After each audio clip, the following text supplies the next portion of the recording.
అటువంటి దేవుని మనం ఆరాధించుకుందాం. ఈ రోజు మన జీవితాలు ఉన్న ప్రతి ఒక్కరిలో ఏ బాధ లేని వారు ఎవరు ఉండరు కదా. ఎవరో ఒకరు ఏదో ఒక వేదనతో బాధతోనే ఇక్కడికి వచ్చిన్నారేమో. యేసుక్రీస్తు కూడా ఆ శ్రమను విడిచిపెట్టి ఈ శ్రమ నాకు వద్దు, నేను భరించలేకపోతున్నాను, ఇది ఎవరు నేను భరించలేకపోతున్నాను తిరిగి వెళ్తే ఆ నిత్య జీవితం మనకి ఎక్కడి నుంచి వచ్చింది? ఆ నిత్య జీవితాన్ని మనం కోల్పోయేవాళ్ళం కదా. ఆయన శ్రమను భరించాడు, సహించాడు, ఆయన మౌనిగా ఉన్నాడు, ఏమీ మాట్లాడలేదు. ఈరోజు మన జీవితంలో కూడా ఎన్నో సమస్యలు, కుటుంబంలో ఎన్నో అల్లకల్లోలు, కుటుంబంలో నెమ్మది లేదు, శాంతి లేదు. ఎన్నో సంవత్సరాల కాలంలో ప్రార్థిస్తున్నాం కానీ జవాబు లేదని బాధపడుతున్నామేమో. పాపము స్థితిలో సంఖ్యలో బందీ అయిపోయినప్పుడు ఆ సాధన చూసి నవ్వుతున్నాడేమో. ఇక్కడ ఈ జీవితం ఇంతే, ఈ జీవితం మాత్రమే అనుకుంటున్నాడేమో. కానీ తిరిగి లేచిన యేసు వైపు చూద్దాం. ఆయన ఏదైనా చేయగలిగినటువంటి సమర్థుడు కదా, ఆయనకు అసాధ్యం లేదు కదా. మరణమే ఆయనకు తల వచ్చింది. మన జీవితంలో కొద్దిపాటి విషయాలు ఆయన చేయలేడా? ఆయన ఏదైనా చేయగలడు కదా. ఆయన నమ్మదగిన వాడు కదా.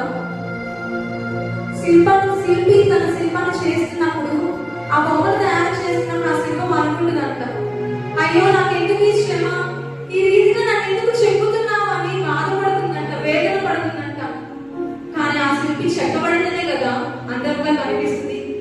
ఆయన కూడా సిలువలో అనేక దెబ్బలు, ఒళ్ళంతా రక్తముతో నిండిపోయింది. దాని వల్లనే కదా మనం ఈరోజు విజయంగా చూస్తున్నాము, విజయ పతాకంగా చూస్తున్నాం కదా. ఈ రోజు మనం సెలబ్రేట్ చేసుకుంటున్నాం కదా.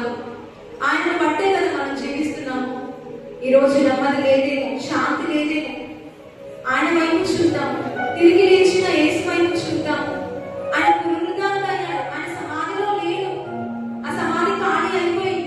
ఆయన ఏదైనా చేయగలిగినటువంటి గొప్ప దేవుడు.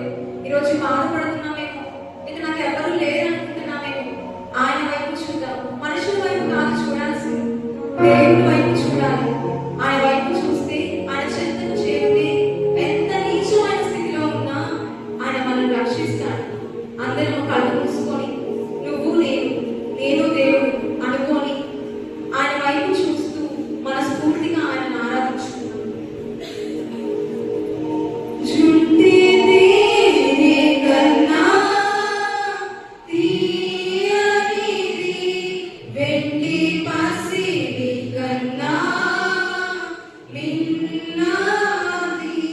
పొంగి పొంగుచున్నా ప్రేమ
ఉన్నంత వరకే ప్రేమిస్తారు.